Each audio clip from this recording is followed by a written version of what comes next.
नमस्कार। आज बात करेंगे अहंकार और भक्ति की। एक ऐसी कहानी जो सदियों से सुनाई जा रही है, और ये कहानी है पौराणिक कथाओं के सबसे शक्तिशाली, सबसे ताकतवर किरदारों में से एक की। तो चलिए इस कहानी में जरा गहराई से उतरते हैं। मैं रावण हूँ, जिसने मृत्यु को भी अपना दास बना रखा है। सोचिए जरा, ये एक वाक्य ही रावण के अहंकार और उसकी शक्ति को बताने के लिए काफी है। ये सिर्फ कोई दावा नहीं था, बल्कि एक हकीकत थी जिसे उसने अपनी ताकत के दम पर बनाया था। तीनों लोकों का विजेता, जिसने देवताओं तक को अपने सामने झुका दिया था। और यहीं से कहानी का सबसे बड़ा सवाल उठता है। अगर कोई इतना शक्तिशाली हो कि मौत भी उसकी दासी हो, तो उसका पतन, उसका अंत कैसे हो सकता है? जवाब शक्ति में नहीं, बल्कि उसी शक्ति से पैदा हुए अहंकार में छिपा है। तो चलिए कहानी के पहले हिस्से में चलते हैं। लंका का अहंकारी राजा। यहाँ हम दशानन रावण के उस विशाल साम्राज्य और उसकी उस बेहिसाब शक्ति को समझेंगे, जिसने, आप कह सकते हैं, उसके विवेक पर पर्दा डाल दिया था। रावण ने तीनों लोकों को जीत लिया था। देवता, यक्ष, यहाँ तक कि धन के देवता कुबेर सब उसके सामने हार चुके थे। मतलब उसकी शक्ति का कोई मुकाबला ही नहीं था। और इसी बेजोड़ शक्ति ने उसके अंदर एक गहरे अहंकार को जन्म दिया। वो खुद को भगवान के बराबर समझने लगा था, और बस यही उसकी सबसे बड़ी भूल साबित हुई। अब कहानी एक ऐसे मोड़ पर आती है जहां रावण के अहंकार का सामना होता है एक ऐसी शक्ति से जिसे हिलाया नहीं जा सकता। ये है कैलाश उठाने की चुनौती, जो उसके घमंड की इंतहा थी। अपने पुष्पक विमान में, जो मन की गति से चलता था, रावण कहीं जा रहा था कि अचानक उसका रास्ता कैलाश पर्वत रोक लेता है। विमान वहीं का वहीं थम जाता है। अब देखिए, ये कोई साधारण पर्वत तो था नहीं, ये था महादेव का निवास, और दुनिया में ऐसा कोई नहीं था जो लंकेश का रास्ता रोक सके। और यहीं पर रावण के घमंड का असली रूप सामने आता है। उसने ये नहीं सोचा कि चलो पर्वत के बगल से निकल जाता हूं। नहीं, उसने फैसला किया कि वो अपने रास्ते से इस विशाल पर्वत को ही जड़ से उखाड़ कर फेंक देगा।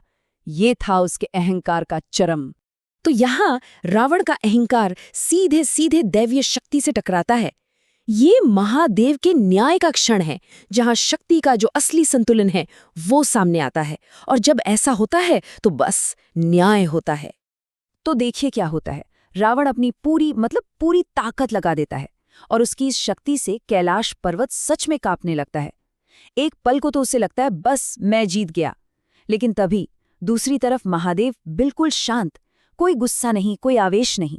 वो बस अपने पैर का अंगूठा जमीन पर दबाते हैं, बस इतना ही।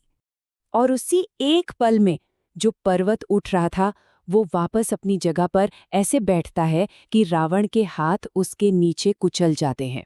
तीनों लोकों का विजेता एक ही पल में हार जाता है, असहाय हो जाता है।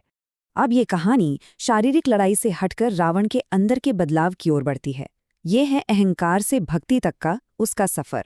एक ऐसा बदलाव जिसे होने में कई साल लग गए। रावण कई कई वर्षों तक उसी पर्वत के नीचे फंसा रहा। इस पीड़ा और लाचारी में उसका वो जो बड़ा सा अहंकार था वो धीरे धीरे टूटने लगा। जब सारी शक्ति छीन ली गई तो उसके पास बचा ही क्या? और जब रावण को ये एहसास हुआ कि उसका बल, उसका अहंकार अब किसी काम का नहीं, तब उसने एक नया रास्ता चुना, भक्ति का मार्ग। उसने क्षमा मांगना शुरू किया, स्तुति करनी शुरू की। और इसी पूरी तरह से समर्पण की स्थिति में, उस असहनीय पीड़ा में दबे हुए रावण ने महादेव की स्तुति में सबसे महान भजनों में से एक की रचना की, शिव तांडव स्तोत्रम। उसका वो ज्ञान जो अब तक अहंकार में डूबा हुआ था, अब भक्ति में बदल चुका था। और इस तरह कहानी अपने आखिरी पड़ाव पर पहुंचती है, जो रावण द्वारा सीखे गए सबसे बड़े सबक को हमारे सामने रखती है कि सच्ची भक्ति किसी भी दुनियावी शक्ति से कहीं ज्यादा बड़ी है। महादेव रावण की भक्ति और ज्ञान से प्रसन्न होते हैं, जिसने उसके अहंकार पर जीत हासिल कर ली थी। वो रावण की शक्ति से नहीं, बल्कि उसके इस बदलाव से प्रभावित हुए, और आखिरकार उन्होंने उसे मुक्त कर दिया। और ये रावण के अपनी शब्द हैं। जिस इंसान ने खुद को ईश्वर मान लिया था, उसने आखिर में ये स्वीकार किया कि सच्ची शक्ति बल में नहीं, बल्कि श्रद्धा और समर्पण में है। तो भक्ति है क्या? इस कहानी के हिसाब से ये वो रास्ता है जहां अहंकार खत्म होता है और सच्ची श्रद्धा शुरू होती है। ये सिर्फ शक्ति का त्याग नहीं है, बल्कि प्रेम, सेवा और पूरे समर्पण के जरिए ये समझना है कि हमसे भी बड़ी कोई शक्ति मौजूद है। और यहीं पे ये कहानी एक बहुत बड़ा सवाल छोड़ जाती है। क्या किसी भी इंसान की सबसे बड़ी जीत बाहरी दुनिया को जीतना नहीं, बल्कि अपने ही अहंकार पर विजय पाना है? ये एक ऐसा सवाल है जिस पर सोचने की जरूरत है।